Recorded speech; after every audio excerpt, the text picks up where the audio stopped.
Toute la journée, édition spéciale sur LCI à l'occasion de ce nouvel attentat à l'explosif qui s'est produit ce matin donc à Paris vers 7h05. Une explosion a éventré une voiture de la rame RER de la ligne C.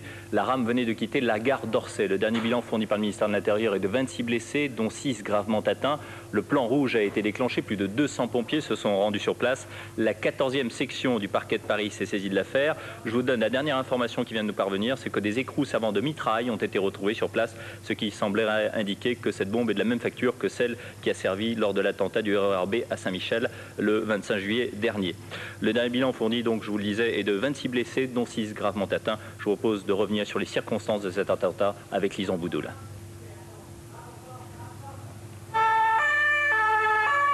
7h05, sous un tunnel de la ligne C du RER, entre les stations Musée d'Orsay et Saint-Michel, c'est l'explosion. La deuxième voiture de la rame est complètement éventrée. Presque inévitable, la panique s'empare des voyageurs. Et là, on a été envahi par la fumée, il y a eu quelques cris. On est resté à l'intérieur pendant 5-6 minutes. Et là, on a entendu un blessé sur la voie qui criait au secours, venez m'aider. Il était allongé sur la voie, le mécanicien a appelé un médecin. Il y a une personne qui est arrivée qui a dû lui faire un garrot. Et dans la voiture qui a explosé, qui est complètement éventrée, là, il y avait 3 ou 4 blessés sûrs. En quelques minutes, plus de 100 pompiers arrivent sur place. Le plan rouge est déclenché. Les sauveteurs ont beaucoup de mal à progresser dans le tunnel, mais le secours s'organise tant bien que mal dans la précipitation. Dans les ambulances, les médecins réaniment les premiers blessés. Un des blessés graves est même amputé sur place. Les évacuations se font sans tarder vers 4 hôpitaux parisiens.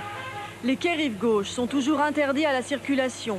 Un périmètre de sécurité a été installé à partir du carrefour Saint-Michel-Saint-Germain. La section antiterroriste de la brigade criminelle de l'APJ a été chargée de l'enquête. Sur place, un policier a parlé d'un suspect recherché, un homme que des voyageurs auraient vu descendre précipitamment du RER. Mais déjà, on sait que des débris d'une bouteille de gaz ont été retrouvés dans le deuxième wagon de la rame. Alors vous avez entendu Lison Boudoul parler de ce suspect qui aurait quitté précipitamment la rame peu avant l'explosion. Propose de découvrir cet homme qui est bien entendu caché car il faut rester prudent. Il s'agit peut-être d'un témoin essentiel.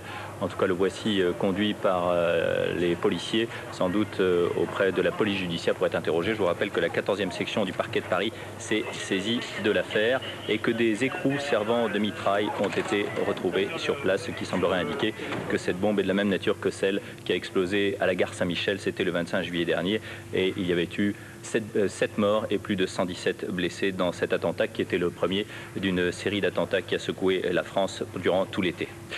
Je vous propose maintenant d'entendre un témoignage, le dernier en date, celui qui a été recueilli par nos équipes sur place, témoignage de quelqu'un qui a vécu cette explosion. C'est passé juste avant d'arriver à Saint-Michel et puis après, bon, on est resté dans le wagon, on était calme. Il y a quelques personnes qui venaient de l'avant du train complètement affolées, qui sont rentrées, qui tapaient contre les portes, enfin, qui disaient qu'il y avait 2 blessés, le train, il n'y avait plus rien, enfin, ça avait été déchiqueté.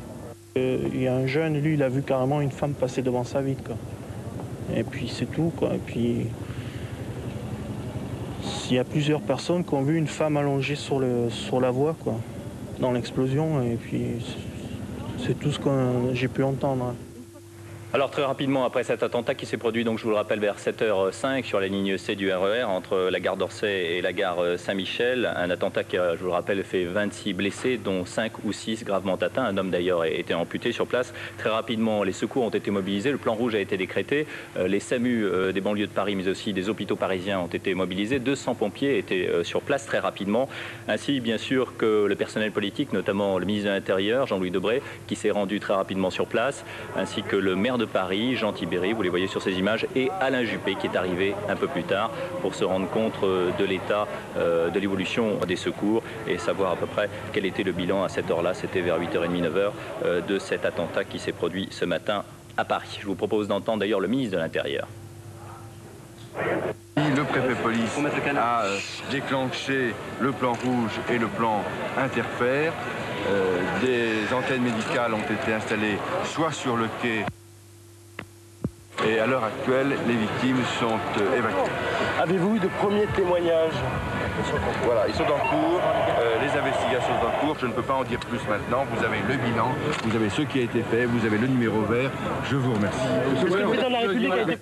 Alors plusieurs postes de secours ont été installés aussitôt après cet attentat. Un premier sur le quai de la gare d'Orsay pour secourir les blessés les plus graves. Et puis un autre point secours, point médical, a été installé carrément dans le musée d'Orsay pour venir au secours des blessés légers et tenter de déchoquer les passagers qui avaient vécu l'enfer dans ce tunnel, donc sur la ligne C du RER entre la gare d'Orsay et la place Saint-Michel. Je propose d'entendre le témoignage d'un des responsables du SAMU parisien. Les blessés légers sont des gens qui ont été soumis au souffle de l'explosion et qui ont différentes lésions, en particulier au niveau de leurs oreilles. Sur les 5 graves,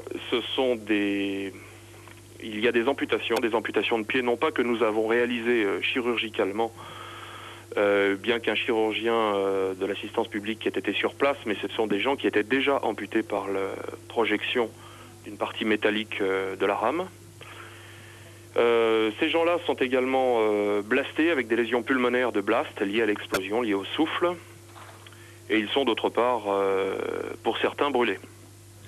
Alors je vous rappelle que la 14e section du parquet de Paris, qui est spécialisée dans les affaires de terrorisme, s'est autosaisie de cette affaire et que d'après des récentes informations qu'on a reçues, on a retrouvé sur place des écrous qui auraient servi à la confection de cette bombe qui a été fabriquée encore une fois avec une bonbonne de gaz qui aurait été placée sans doute sous un siège de cette trame du ligne C du RER. Roland Jacquard, vous êtes avec nous, vous êtes directeur de l'Observatoire international du terrorisme. Cela semble indiquer que c'est une bombe de la même facture que celles qui ont déjà explosé en France. Je rappelle que c'est d'ailleurs le 8e attentat. Oui, aujourd'hui le laboratoire de la préfecture de police sait en tout cas que pour tous les autres attentats, c'est le même type de bombe avec le même système à partir de poudre noire et d'un additif. Donc aujourd'hui il est encore trop tôt pour savoir quel est le mélange explosif, mais c'est tout à fait de même nature et peut-être, mais il ne faut pas trop s'avancer, peut-être c'est la première équipe, celle qui avait posé la bombe d'attentat du RER du mois de juillet, qui réapparaît 2 mois après et qui fait cet attentat sur une ligne similaire. Ça peut être le même réseau, mais ça peut être un autre réseau également. Ça peut être un même réseau, mais pas forcément les mêmes personnes qui posent des bombes. On aura l'occasion d'en reparler au cours de cette édition spéciale toute la journée sur LCI après cet attentat. Donc ce matin dans le RER à Paris, un attentat qui, je vous le rappelle, a fait 26 blessés, dont 5 ou 6 gravement atteints. Un homme a d'ailleurs été amputé sur place. Le reste de l'actualité, avant de se retrouver pour reparler de cet attentat et de ses suites, le reste de l'actualité avec Marianne